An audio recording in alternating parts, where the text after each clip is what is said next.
welcome to the Sew Essential vlog. I'm Lucy and I'm here today to talk you through what sewing tools you need to get started sewing. So you might be thinking about taking up sewing as a new hobby and you want to have the right things so that you can give it a fair go and really see what it's like, and it can be easy and fun and enjoyable, but at the same time you don't want to remortgage the house when you're not 100% sure yet whether it will work out, although trust me, it probably will.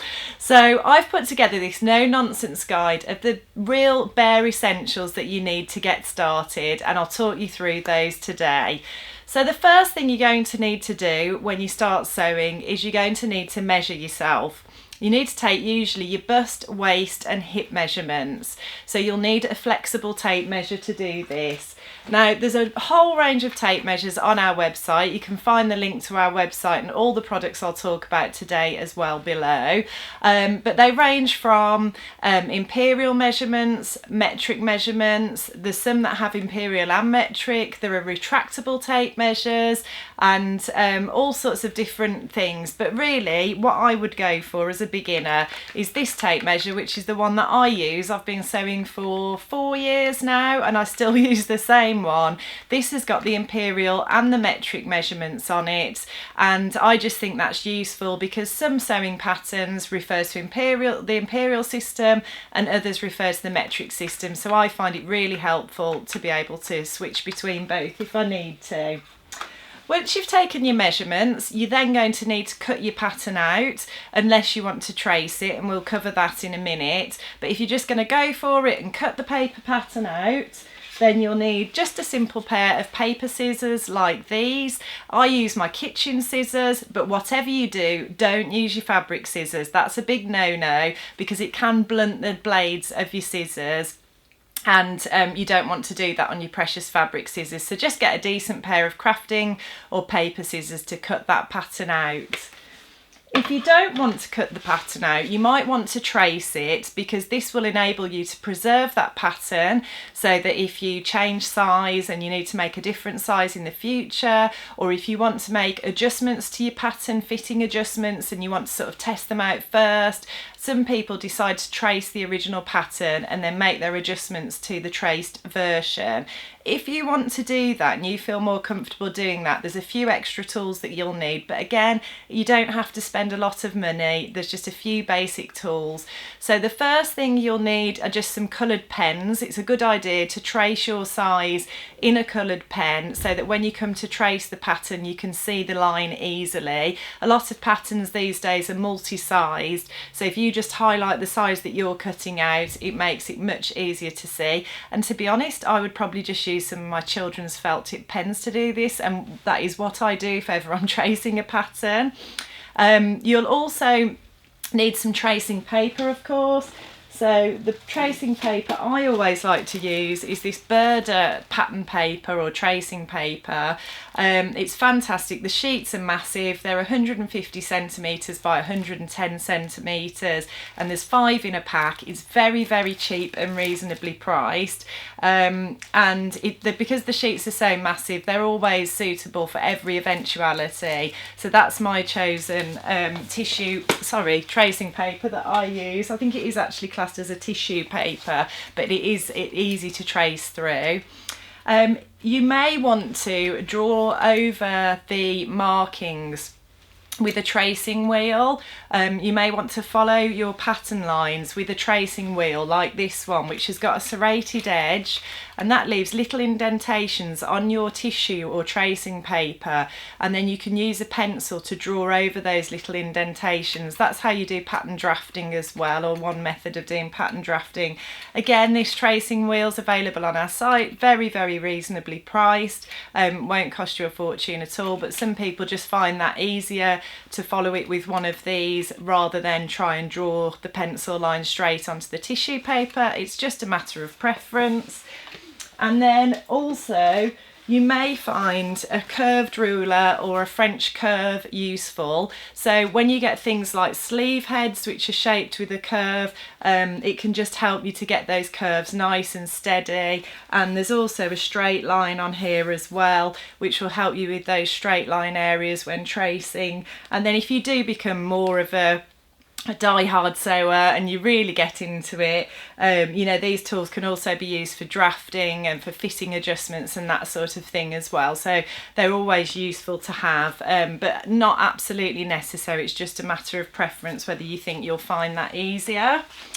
So once you've either cut out your pattern or you've traced it, you're going to need to pin it to your fabric. So there's a huge amount of choice on the market for pins, and I can imagine that could be quite bamboozling for a beginner, but actually really, you know, you don't need anything super fancy or special. The main different types you'll probably see are like the traditional dressmakers pins, which I remember my mum always using, and they are sort of quite thin and metal, and they've got quite a small head on them. The head's metal as well, and they look almost straight really. And then you also get glass head pins like these ones, which are the ones I use. I have got some fancy ones as well that I invested in as a more experienced sewer, but just as a starting point, these are fine. And what's great about the glass head pins is they've got these colourful heads on them, so they're easy to see, they're easy to spot on your fabric, they're easy to spot if you drop them on the floor, which I am forever doing. And also if they're glass head ones, they won't be affected by the iron, so when you come to press things, if you've got a pin near your iron by accident, it's not going to melt the head. We also do flower head pins that are very similar to this. There's longer pins as well, which normally are used for things like quilting, but just a simple packet of glass head pins that won't melt under the iron, that is a great starting point for a beginner and what I would recommend. So once you've pinned your pattern to the fabric, there'll be some markings on your pattern that you're going to need to transfer to the fabric somehow, and these can be things like markings to show you where to put a dart, or perhaps where to place some pockets on a design. And what I like to do is either use a pin, and I put a pin through the fabric and through the tissue paper, and then the pattern paper or tissue paper if you've traced it. Then I lift the paper up and I use a Chaco pen like this one to just mark a little cross where that point is, and this stuff just dusts off, you know, it doesn't mark your fabric permanently. We've got lots of different versions of these available on the site. This is a clover one, but we do some cheaper versions as well, and that's just how I like to transfer my markings, so then when I start sewing I can see where I need to be positioning my darts or my pockets or what have you. There are lots of other options though for that job, and people have different preferences. Any of these are fine. There's also lots of pens and pencils that you can use. This one from Madeira vanishes over the course of 2 days. So you draw on and then it's air erasable, so over time it will vanish. There's water erasable ones as well, so you can get on our website and have a look, and there's some really cheap sort of pencils and things like that that you can use as well. And then there's also the good old-fashioned traditional tailor's chalk, which also never fails and is very simple and very reasonably priced as well. So you can use any of those marking tools. Just have a look, see which ones you think you prefer. My preference is the Chaco pen because I think you get real precision, because it's got like a little serrated wheel on the end, and when you roll it draws a very thin straight line. So that's my preference because I think you get real precision with that, but lots of people use pens, pencils and also tailor's chalk. So once you've marked everything onto your fabric, you're ready now to cut out your fabric, which for some people is the scary start, but I always say just crack on, get onto it, what's the worst that could happen? But this is the place where I really would recommend buying the best that you possibly can, and that is a pair of dressmaking scissors. They should just glide through the fabric nice and easily, they should be lovely and sharp, and if you buy a decent pair they will last you for years to come. So this is the pair I use. They're by Janome, they're made from Japanese Kai steel, and they're 9 inches. And as I say, I started sewing 4 years ago now. These are still going strong. I've never had to sharpen them. They are amazing. My mother-in-law, who co-founded Sew Essential with my husband. She's been sewing for 60 years and she loves these scissors as well, so I highly recommend these. They're not ridiculously priced, but they will be one of the most expensive things that you need to buy, usually sort of in the 20 to 30 pound region, I would say. So there's lots and lots of different options, though there are much cheaper versions than that. If you can't afford those, don't worry, get yourself another pair just to get started, but if you can, I would buy the best that you can dressmaking scissors wise, because it will just give you much better results. Once you've cut your fabric out, you're going to start sewing. So you will need some sewing machine needles.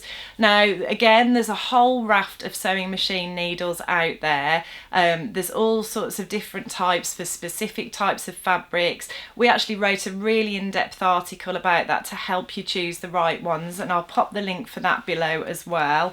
But as a starting point, I would just recommend a packet of assorted universal needles. So they come in a few different sizes, and they are suitable for lots of the fabrics that a beginner would be looking at using, like woven fabrics and cottons and things like that. And then as you become more advanced and you try different types of fabrics, you could have a look around, read our article and invest in some other sewing machine needles. But these are very, very cheap anyway, and if you have bought a sewing machine, you may well find that there's already a packet included in there for you.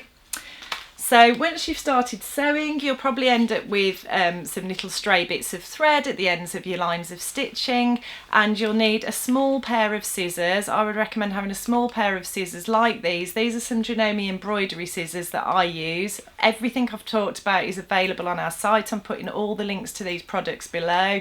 But these are just useful for just snipping off little stray ends. I also use these sometimes for trimming and grading seams, which means just trimming them down, because it's with the smaller blades it's easier to get closer to the line of stitching and just be a bit more accurate than with your big dressmaking scissors. So they're a worthwhile investment, and these are very, very reasonably priced as well. They're just a few pounds if you get on and have a look on the website. Some people prefer to use what are called snips. We sell these in a wide range of different brands and sizes and what have you as well. And again, these just enable you to just get really close to those stray tails of thread that you might want to snip off. And then you may, in a lot of projects, you probably will have a little section where you may need to do a little bit of hand sewing. So it's always useful to have a packet of hand sewing needles in your sewing toolkit. Again, very, very inexpensive, probably just over £1 to £2 for a packet of hand sewing needles, but they're really, really useful. I like to hand sew hems, but often you'll need to just hand sew a facing to a shoulder seam perhaps to secure it. That probably sounds complicated if you're a beginner, but don't worry, it's not. It's dead straightforward. So yeah, that's useful to have. And then finally, we all make mistakes, and I think this is the biggest bit of advice I can give to any beginner sewer. Just let yourself make the mistakes. Don't beat yourself up. Even 4 years, 20 years, 50 years, 60 years down the line, everybody has those moments where they realise they've made a mistake. It's all par for the course. And when it happens, the great thing is about sewing, you can get your seam ripper out and you can unpick those stitches and do it again. It's not the end of the world. So having a seam ripper is really important as well. There's lots of different seam rippers on the market. Some sewing machines again will include one in the box. This is the one I use. It's dead cheap and cheerful, dead simple. I just like to take the lid off and I put the lid on the other end, and there's a little blade where you can just cut the stitches and hook the stitches out. You can get ones with like rubber on the end, which are useful because you drag that across the fabric to remove the stray strands of thread that are left behind after you've unpicked stitches. But really just one of these cheap and cheerful rough and ready ones will be absolutely fine for you as a beginner. So they're all the tools you're going to need. Clearly you're going to need a sewing machine as well, but don't let that put you off. If you're not in the position or you're not ready to buy one yet, somebody you know probably has one, so why not borrow one and just have a go and see if you like it. If you are ready to buy one, there's some fantastic models on the market now, perfect for beginners. The Janome 725S, which I've got behind me here, that one's ideal. We did a really in-depth video of review of that, which you can find on our channel. But the other things you'll need as well are just some fabric, a sewing pattern, some thread and some notions. All of those things are available on our site, and you can find the link to our site below. But don't be scared, guys, it's the best hobby ever. I've never looked back from the day I started. I absolutely love it. Most of my wardrobe is handmade now, and it's a very fulfilling and enjoyable hobby. So I wish you the best of luck. If you have any questions or you want any advice, pop them below. We've also put the link to our blog below, where there's lots and lots of advice and tutorials as well. So have a great journey sewing. If you like what you see today, please like and subscribe, and I'll look forward to seeing you next time.